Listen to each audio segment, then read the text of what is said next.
As redes sociais na internet se tornaram fonte de informação para criminosos em busca de vítimas. Por isso, é preciso muito cuidado ao compartilhar fotos e dados pessoais. Essa advogada nunca se preocupou em expor a vida pessoal na internet. Hoje, prefere não aparecer.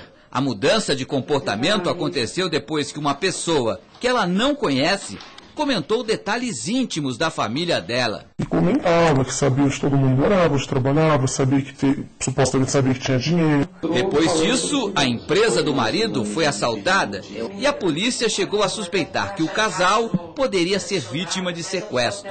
Muitas vezes era necessário a gente acionasse a polícia militar ou contratar a segurança armada para ficar tanto com a gente como na empresa, nas imediações. Na madrugada da última sexta-feira, aqui em São Paulo, uma comerciante de 35 anos foi sequestrada e torturada. Segundo a polícia, a vítima foi escolhida pelo Facebook. Eles procuraram essas pessoas via internet, via redes sociais, né? E ela divulga nomes, ela divulga endereços. Os bandidos se passaram por policiais para sequestrar a comerciante. Depois de uma perseguição e troca de tiros, os 4 criminosos foram presos e a mulher libertada. Para esse especialista, o Facebook é uma ferramenta segura, desde que você siga algumas regras básicas. Nunca exponha dados pessoais. Evite postar fotos da intimidade da família. Não divulgue detalhes sobre a sua rotina e só adicione amigos que você realmente conhece e confia. É muito mais fácil para o bandido, né, ele monitorar você pela internet. Reduzir, sim, o número de postagens ajuda a te dar uma segurança maior da sua própria privacidade, porque nem sempre você quer mostrar tudo. As denúncias de estupro mais que dobraram no Brasil nos últimos 2 anos. Em São Paulo, a polícia prendeu um homem que abusou de mais de 10 meninas. Ele foi preso depois que uma criança de 12 anos contou ao pai ter sido violentada. O estuprador foi reconhecido porque a vítima anotou a placa do carro e contou ao pai. A polícia foi avisada e prendeu o cobrador de ônibus. Ele confessou ter violentado mais 10 meninas, entre 10 e 17 anos. Ele, via de regra, pegava as meninas que eram bem mais fracas do que ele. Em Valparaíso de Goiás, cidade a 50 quilômetros de Brasília, Cleonice Marinho, de 44 anos, foi abordada por 2 homens e obrigada a circular por vários bairros. Acabou estuprada e morta. Segundo o Ministério da Saúde, as denúncias de estupro cresceram 150% nos últimos 2 anos. Mulheres e adolescentes são a maioria das vítimas. A violência acontece quase sempre dentro de casa e o agressor geralmente é da mesma família. Para a ministra da Secretaria de Políticas para Mulheres, não há razão para se assustar. As mulheres estão denunciando mais. Só no Rio de Janeiro foram registrados quase 5.000 casos de estupro no ano passado, média de 16 por dia.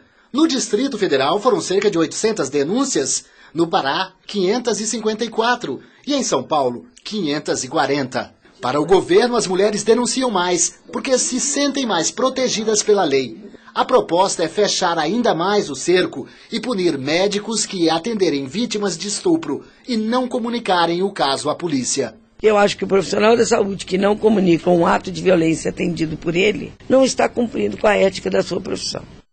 4 estados entraram com uma ação no Supremo Tribunal Federal para pedir a definição sobre o repasse do Fundo de Participação dos Estados. O pedido de liminar que chegou ao Supremo alega que o Congresso se omitiu ao não definir os novos critérios para a distribuição do Fundo de Participação dos Estados e pede que o STF mantenha as regras atuais de partilha até que o Legislativo dê uma solução para o caso. O Fundo de Participação dos Estados representa 21,5% do que o governo arrecada com IPI e Imposto de Renda.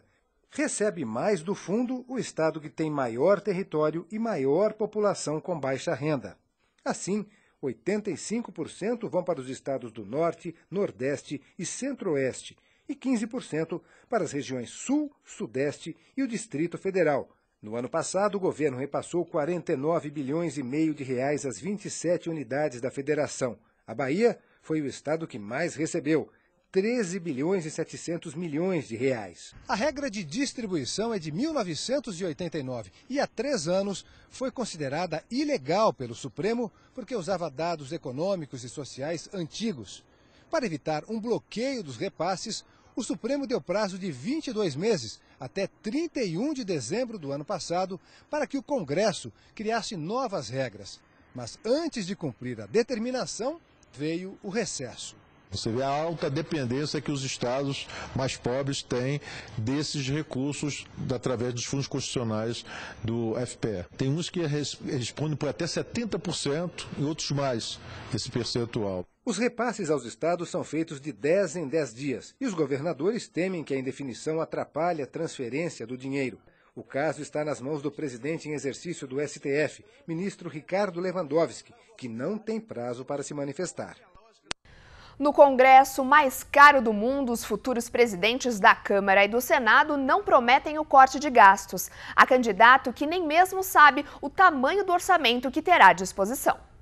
Candidatos negociando com governadores, se defendendo de denúncias, contrariando o partido e em campanha pelo Brasil. Os eleitos vão comandar um orçamento milionário e, assim como chefes dos outros poderes, têm direito a várias regalias, como, por exemplo, carro e até espaçosas mansões, com mordomos à disposição, no bairro mais luxuoso de Brasília.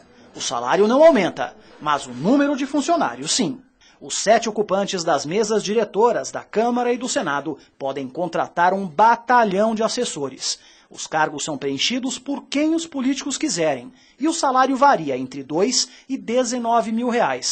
Custo total por ano, quase 40 milhões de reais. Eu nunca reparei, pra você ter uma ideia, no orçamento do Poder Legislativo ou da Câmara para poder ficar desejando ou postulando a presidência. Ali atrás está o equivalente a uma pequena cidade, e rica. O orçamento anual do Congresso ultrapassa os 7 bilhões de reais. Pouco menos, por exemplo, que o da cidade de Porto Alegre. São cerca de 20 mil funcionários, para atender a apenas 594 parlamentares. O Senado brasileiro é atualmente a casa mais cara do planeta. Cada político custa mais de 30 milhões de reais por ano, o dobro do que nos Estados Unidos, por exemplo. Já na Câmara, que gasta mais do que os parlamentos italiano e alemão, o assunto está na pauta. Mas até agora, nenhuma proposta foi apresentada. O valor do orçamento da casa, se puder, deve ser até reduzido. Esse país está precisando encurtar alguns gastos. Tenho certeza que alguns deles são desnecessários. Eles foram criados para resolver os problemas rapidamente, mas apenas 4 capitais têm juizados especiais para atender as reclamações de passageiros nos aeroportos. Problemas com extravio de bagagem ou venda de passagens a mais são comuns nos aeroportos. Essas situações podem ter solução quase imediata nos juizados especiais no próprio local. Mas esse serviço só está funcionando em 6 aeroportos do país. E a alta procura demonstra a utilidade dele. Só nos aeroportos Santos Dumont e Tom Jobim, no Rio, foram 627 atendimentos. Em São Paulo, os juizados de Congonhas e Cumbica atenderam 394 reclamações. E em Brasília, no aeroporto Juscelino Kubitschek, foram 357 atendimentos. No mesmo período, o juizado no aeroporto Marechal Rondon, em Cuiabá, registrou 130. Desde o início de dezembro até agora, mais de 2.000 passageiros procuraram esses juizados especiais. Atrasos e cancelamentos de voos são as reclamações mais comuns. Problemas que podem ser resolvidos rapidamente aqui mesmo, se o prejuízo do passageiro não passar de 20 salários mínimos, cerca de R$13 mil. O problema do passageiro aqui é resolvido entre meia hora, 1 hora, o problema já é resolvido. A experiência tem dado tão certo que o Conselho Nacional de Justiça estuda levar os juizados aos aeroportos de maior movimento no país e das cidades sede da Copa do Mundo. Agora, economia. Quem procura um emprego de ocasião tem grandes chances de achar uma vaga com a proximidade da Páscoa. A indústria e os lojistas estimam em 20 mil trabalhadores temporários para atender as encomendas de ovos de chocolate. Sinara, Daniel, Neuza são reforços de um time grande que planeja brilhar em uma das datas mais gostosas do calendário. Para mim aqui, ser temporário é uma bênção. Vale a pena. Faz todo sentido quando temporário é um emprego de pelo menos 6 meses. O trabalho começou em setembro e só para dias antes da Páscoa. O ciclo tem se repetido, para a alegria de cerca de 500 funcionários desta fábrica. Bateu o tempo, ele já liga pra gente, É o tempo que vai começar e já começa a correria. A produção aumentou quase 10% em relação a 2011. O feriado, que acontece em março esse ano, movimenta a economia com a abertura de 20 mil vagas. E a atenção do setor está sobre um público campeão de vendas. Hoje a garotada, a criançada, você tem de tudo, desde o pequenininho até o médio. Todo mundo gosta de receber um ovo diferente, com um brinquedo, uma novidade. Sim, gostam e já estão grudados na vitrine. O momento agora é de novos postos temporários nas lojas. O otimismo das vendas garantiu uma subida de patamar para a pernambucana Sinara. O Natal trouxe uma oportunidade passageira. Com a Páscoa, veio a efetivação. Consegui conquistar meus objetivos aqui na empresa, poder, subir de cargo, esse tipo de coisa. Chocolate, eu só quero chocolate. Alimento mais consumido pelo nordestino, a farinha de mandioca dobrou de preço nos últimos 3 meses. O motivo é a seca, que afetou a produção e a distribuição para milhões de consumidores. Para muita gente, ela não pode faltar no prato do dia a dia. E sem farinha não fica bom, não. A comida só é completa com farinha. O feijão tem que ter farinha. Tem comida como essa, por exemplo, ensopado, se não tiver uma farinha, realmente não tem graça, né? E se engana quem pensa que a farinha só combina com arroz e feijão. Rabada, um escaldado de frango, escaldado de mocotó. Mas um produto tão indispensável na mesa do brasileiro está mais caro e bem mais caro. A farinha que custava entre R$3 e R$4 o quilo, agora não sai por menos de R$6. O motivo? A seca nas regiões produtoras. Já são quase 2 anos de estiagem. No país, mais de 1.300 municípios estão em situação de emergência por causa da seca. Na Bahia, a maioria das cidades afetadas é produtora de mandioca. E aí, com certeza, essa planta ela foi afetada por isso, não conseguiu crescer nem tampouco desenvolver suas raízes. Se for levado em consideração os preços de um ano atrás, a alta é ainda maior, de quase 300%. A saca de 60 quilos de farinha de mandioca passou de R$70 para R$270. E mesmo assim, ainda há falta de produto em algumas regiões. Na Bahia, para abastecer o mercado, os donos de supermercados estão comprando farinha de São Paulo e do Paraná. A logística para vir do Paraná para cá é muito distante, mais de 2.000 quilômetros, o preço aumentou bastante. A saída encontrada por Dona Nivalda para não ficar sem a farinha foi levar uma quantidade menor para casa. Mas não fica sem? Não fico sem. O campo vai estar na Avenida no Carnaval 2013. A Unidos de Vila Isabel, escola de samba do Grupo Especial do Rio de Janeiro, homenageia os produtores rurais. Vamos lá, Vila Isabel! Tá chegando a nossa hora! Amanhã é o grande dia! Vambora! A Vila canta o Brasil, celeiro do mundo. Água no feijão que chegou mais um. Este é o tema da Unidos de Vila Isabel. A escola vai homenagear o agricultor brasileiro e destacar o potencial do país frente à crescente demanda mundial por alimentos e energia.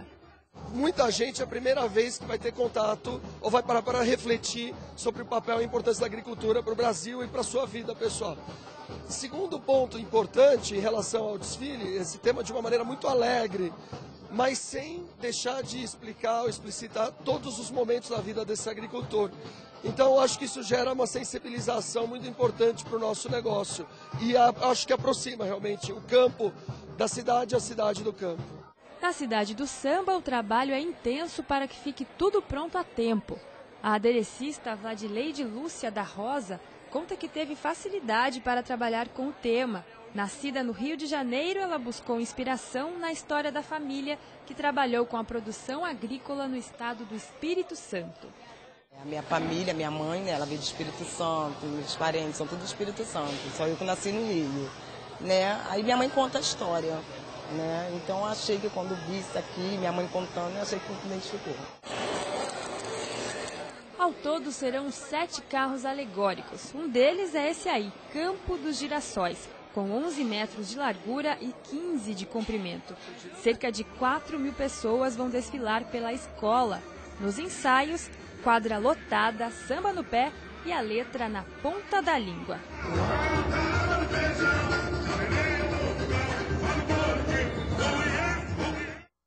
O RB Notícias fica por aqui. Uma ótima noite e até amanhã!